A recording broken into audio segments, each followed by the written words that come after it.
La venganza en la fiesta familiar, cuando el odio destruye. Hace unos meses, mi esposo y yo recibimos la mejor noticia de nuestras vidas, íbamos a ser padres.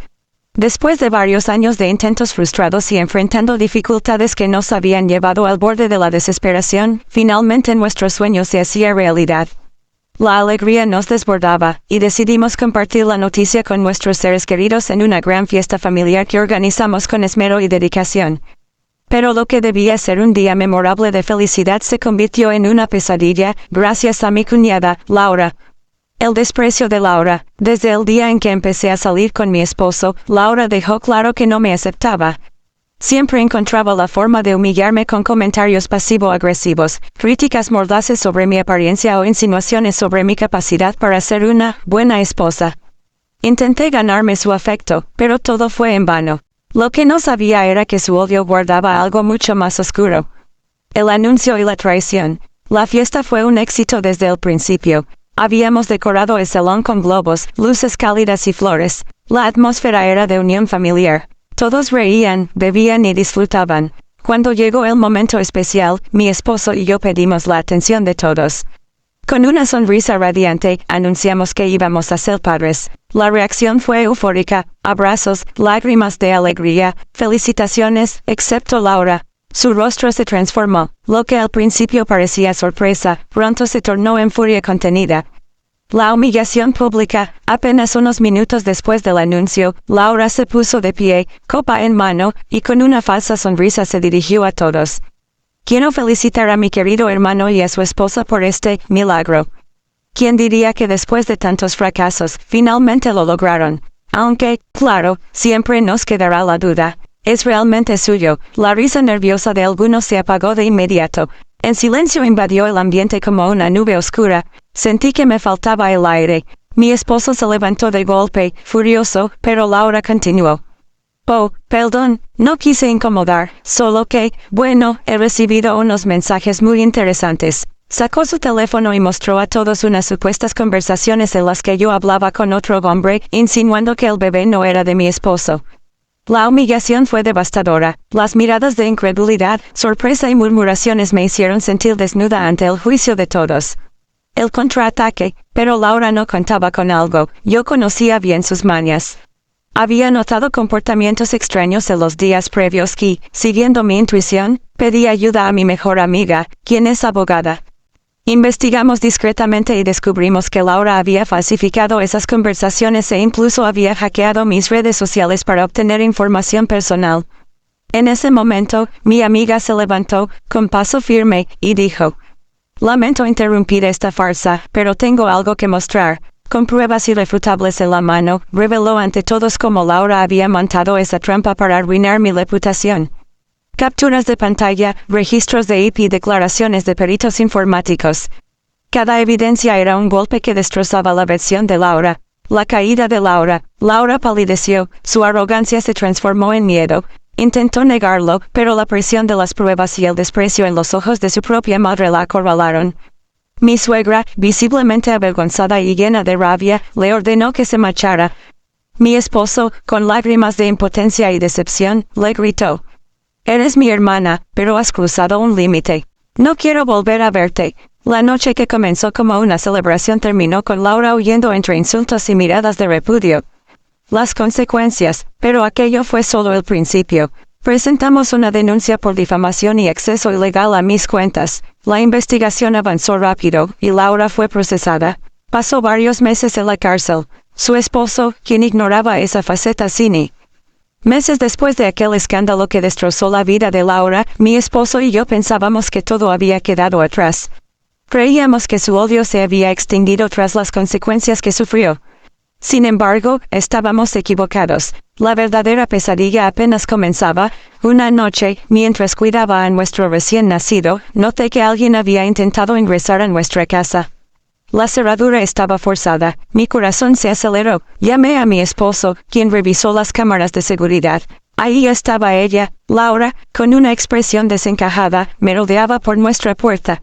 Decidimos no confrontarla de inmediato. En cambio, llevamos las grabaciones a la policía y obtuvimos una orden de restricción. Creíamos que eso la detendría, pero subestimamos su desesperación y sed de venganza. Semanas después, recibí un paquete anónimo. Al abrirlo, encontré fotografías de nuestro bebé tomadas desde la distancia. Algunas eran desde el parque donde solía pasear con él. Otras, aún más perturbadoras, estaban tomadas desde el interior de nuestra propiedad. Laura había logrado entrar sin que nos diéramos cuenta. El miedo se convirtió en pánico. Reforzamos la seguridad, instalamos alarmas y limitamos nuestras salidas. Pero Laura se volvió más audaz. Comenzó a enviarme mensajes anónimos describiendo con detalle nuestras rutinas diarias. Sabía cuándo salíamos, qué comíamos y hasta cuándo nuestro bebé lloraba por las noches. La tensión comenzó a afectar nuestro matrimonio. Mi esposo se sentía culpable por el comportamiento de su hermana. Yo, en cambio, vivía aterrada, sintiéndome vigilada en todo momento. Una noche, escuchamos un ruido en el patio. Mi esposo salió con un bate, pero no encontró a nadie. Solo una nota pegada en la ventana. Esto es solo el principio. Finalmente, la situación alcanzó un punto crítico. Una madrugada, la alarma de la casa se disparó. Cuando llegamos al cuarto del bebé, encontramos a Laura de pie junto a su cuna. Tenía una sonrisa perturbadora y murmuraba palabras ininteligibles. Llamamos a la policía mientras mi esposo la contenía. Laura fue arrestada, pero su mirada, llena de odio, me dejó claro que no se detendría. La investigación reveló que había estado viviendo en una casa abandonada cerca de nosotros. Había creado un túnel improvisado que conectaba con nuestro patio trasero. Encontraron en su escondite ropa de nuestro bebé, fotografías de nosotros durmiendo e incluso cuchillos. Laura fue declarada mentalmente inestable y trasladada a un hospital psiquiátrico de alta seguridad. Aunque estaba encerrada, yo no podía sentirme aliviada. Su sombra seguía en mi mente. Cada vez que escuchaba un ruido en la noche, me despertaba sobresaltada. Sabía que, algún día, ella volvería. Y ese día podría ser hoy. Pasaron meses desde que Laura fue ingresada en el hospital psiquiátrico, pero su presencia seguía acechando nuestras vidas. Intentábamos llevar una vida normal, pero las huellas de su locura seguían marcadas en nuestro hogar. Mi esposo, por su parte, había comenzado a distanciarse emocionalmente. La culpa lo consumía, y aunque lo entendía, no podía evitar sentirme sola en esto. Las pesadillas me asaltaban cada noche, y la ansiedad no me dejaba en paz ni durante el día. Una tarde, mientras estaba en el parque con mi hijo, una mujer se acercó a mí. Me miró fijamente, pero lo que más me inquietó fue su mirada fría, casi vacía. «¿Tu hijo? Está en peligro», susurró, y antes de que pudiera reaccionar, se desvaneció entre la multitud. El miedo recorrió mi cuerpo. ¿Quién era? ¿Cómo sabía sobre mi hijo? Era otra de las maniobras de Laura. Mi mente estaba desbordada y la paranoia se apoderó de mí. Al llegar a casa, decidí investigar más a fondo. Miré las cámaras de seguridad y descubrí algo inquietante. La mujer que había hablado conmigo no estaba registrada en ninguna de las tomas del parque, ni en los alrededores. Era como si nunca hubiera existido. Pero no podía simplemente ignorarlo. Mi instinto me decía que algo más estaba sucediendo. Esa misma noche, mi esposo y yo decidimos cambiar las rutinas, hacer todo lo contrario a lo que normalmente hacíamos. Durante semanas, no me separé de mi hijo. Cada paso que daba sentía que alguien nos observaba. Los mensajes anónimos seguían llegando. Aunque Laura estaba internada, algo no encajaba. ¿Quién estaba detrás de todo esto? ¿Era su obra o había alguien más involucrado? Una tarde, al regresar de hacer compras, encontré la puerta trasera abierta. El corazón me dio un vuelco. Entré rápidamente a la casa, y allí en el salón encontré una carta. Esta vez no estaba firmada, pero la letra era inconfundible. Te dije que esto era solo el principio, decía. Mi respiración se volvió entrecortada. No era Laura quien me acechaba. Alguien más estaba jugando con nosotros, alguien que quería arrastrarnos a un abismo del que no podríamos salir. Mi esposo no tardó en llegar a casa, y al ver la carta su rostro se transformó. «Esto no puede ser real», murmuró, pero yo sabía que lo era. Había alguien más detrás de todo esto. ¿Pero quién? ¿Por qué? Al día siguiente, recibí una llamada extraña. Una voz grave y distorsionada me dijo, «Estamos viendo todo lo que haces». Colgué rápidamente, pero el miedo me envolvió con más fuerza que nunca. ¿Era Laura quien estaba manipulando todo desde el hospital? ¿O había alguien más, alguien que tenía acceso a ella? Pasaron varias semanas de calma aparente, pero la sensación de estar bajo vigilancia no desaparecía. Entonces, una noche, mientras estábamos cenando, la ventana del salón se rompió de un golpe. Al ir a investigar, encontramos una figura encapuchada en el jardín.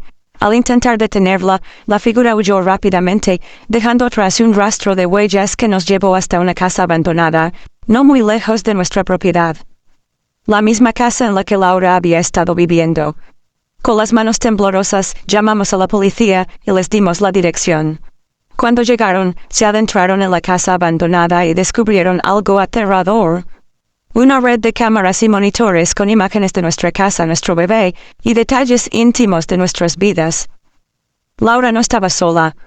Había alguien que había estado operando en las sombras, controlando la situación, observando cada uno de nuestros movimientos. La investigación descubrió que la persona detrás de esta nueva amenaza era un hombre, conocido en el pasado por tener contacto con Laura en su juventud. Se trataba de un exnovio que había seguido su rastro, obsesionado con ella.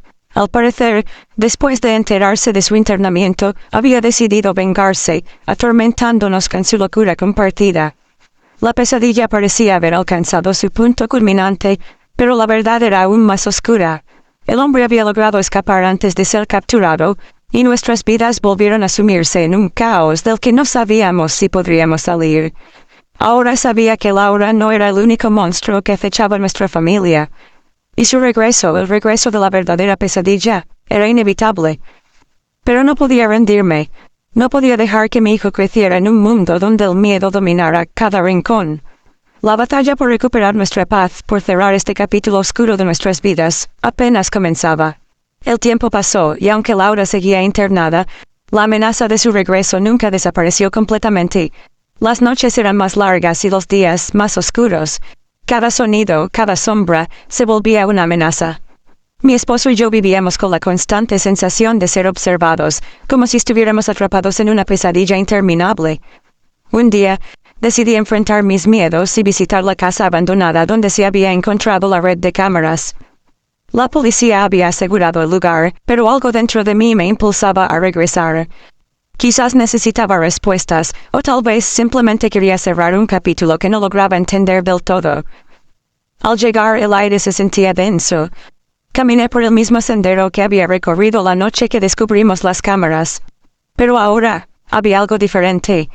Las puertas que antes estaban cerradas, estaban abiertas, como si alguien las hubiera usado recientemente. El eco de mis pasos resonaba en las paredes vacías, y al adentrarme más, un escalofrío recorrió mi columna vertebral. De repente, una luz brilló desde el fondo del edificio. Al acercarme, vi una puerta entreabierta. Mi corazón latía con fuerza mientras la empujaba suavemente. El cuarto estaba vacío, pero sobre una mesa, algo llamó mi atención. Un cuaderno. Al acercarme vi que estaba lleno de anotaciones, fotografías y detalles sobre mi familia, sobre mí. Cada página estaba dedicada a nuestro día a día, nuestras rutinas, nuestros miedos. Pero lo más aterrador era el último apartado. El regreso. Mis manos temblaban mientras leía las palabras. El hombre que había estado detrás de todo esto no solo estaba obsesionado con nosotros, sino que tenía un plan macabro. Cuando Laura se recupere lo sabrá todo. Ella será la última pieza de este rompecabezas, decía en una de las notas.